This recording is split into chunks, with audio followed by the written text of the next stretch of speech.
Welcome back to Book Buddies. Today I'm doing another book tag. I'm at crackercrumblelife.com and we're going to be diving into the springtime book tag today. So, let's begin. Number 1. Flowers. All the flowers we remember are blooming again. Pick a book that's a fresh take on a retelling. Alright. I really enjoy a lot of fairy tale retelling, so I'm just gonna throw out some of the ones I can only think of.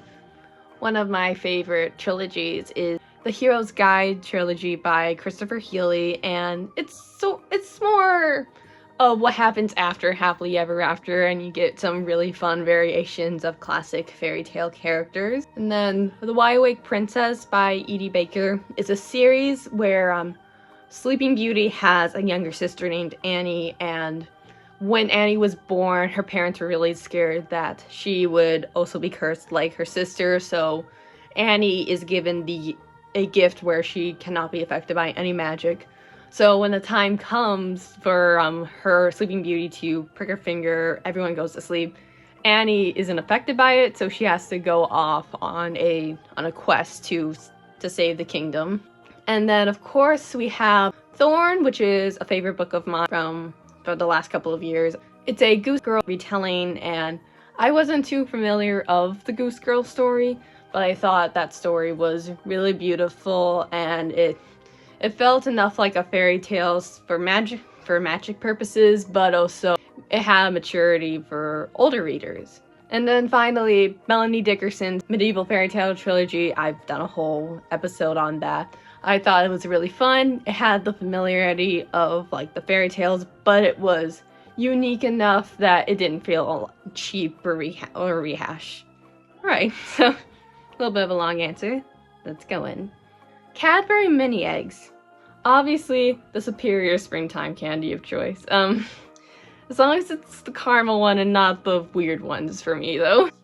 Pick a book that you consider to be a sweet treat. Boy, a lot of stories, I say. Once again, Hero's Guide trilogy, one of my favorite trilogies. Pride and Prejudice, favorite book of one of my favorite classics, and of course, Harry Potter, Narnia, Sorcery of Thorns. So, yeah, I'm just making a list of all my favorite books here. Oh, allergies. Seasonal allergies often make your eyes water. Pick a book that made you cry. I'm not much of a crier myself. I have a strong will, but there are certainly books that made me emotional. I think just last year we had Sunrise on the Reaping, which emotionally destroyed me. I'm so interested in seeing how they're going to adapt it for the movies. Then Wings of Starlight, I was blinking so hard. I was thinking of doing a Goodreads update saying like, my eyes feel weird, because I was almost crying for that one. And this year, The Ballad of Never After, I wasn't crying, but I was crawling at the end because I was like, no, this can't be happening. And even when I was trying to scream, no, only sound came out. Right. Spring cleaning. Out with the old and in with the new. Pick a book down haul. See, for books I'm looking forward to reading, I'm really excited for the Emily Wilde trilogy.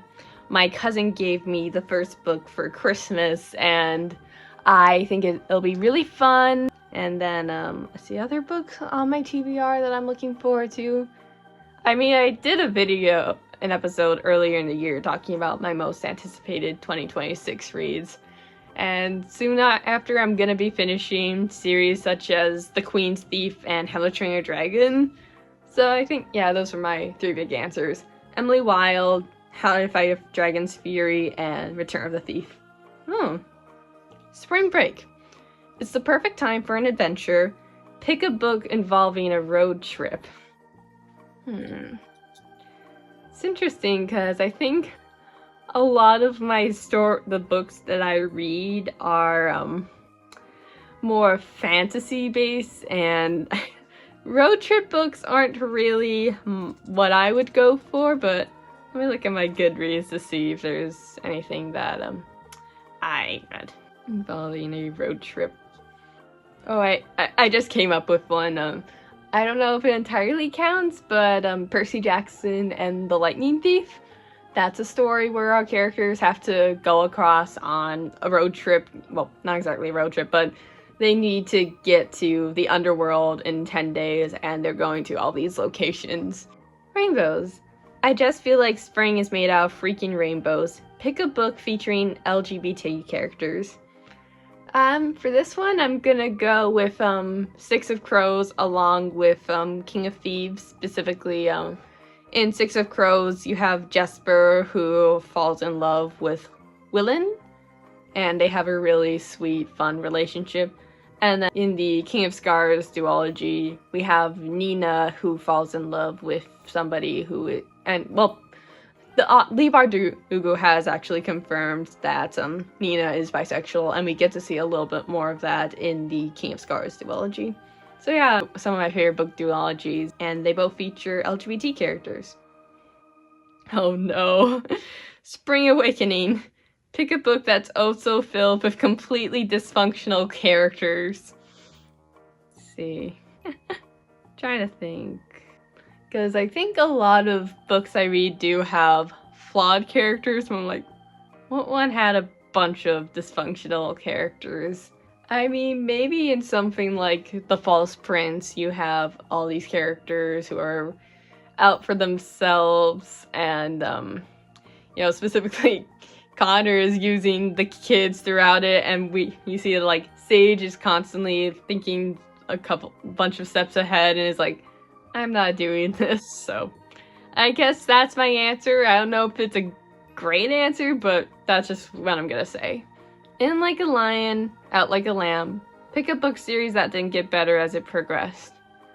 So if we want to say a series that I felt as though the first book was the best, I'm going with Caraval. But if we were going with a book series that I initially liked but then didn't, let me go to my Goodreads again, see if, because I think a lot of series I think, I specifically try and read books that I believe I will enjoy. I don't go too crazy. I'm not the type of person who will deliberately read a book that I thought that I've heard is terrible, because that's not really what I want to do with my life. Okay. I will say, maybe Keeper of the Lost Cities. I thought the first book was really good, and that's my favorite one in the series. And then we do have a lot of really great books, but I think by books 6 and 7, I was getting a little tired, and I'm like, okay, Shannon, we can just wrap it up. I just want book 10 out. I think because the story is just feeling really stretched out, and I'm not enjoying this as much as I used to. And then also Just Ella, we had 2 sequel companions, and I definitely think the first book, Just Ella, really enjoyed it, but I don't know if I would ever want to revisit the companion series. Alright. Oh, that's it. Yeah, this was fun, and I haven't done one of these in a while, so if you enjoyed this, please share it with your friends. I'm Louisa Hammond, and I'll see you next time.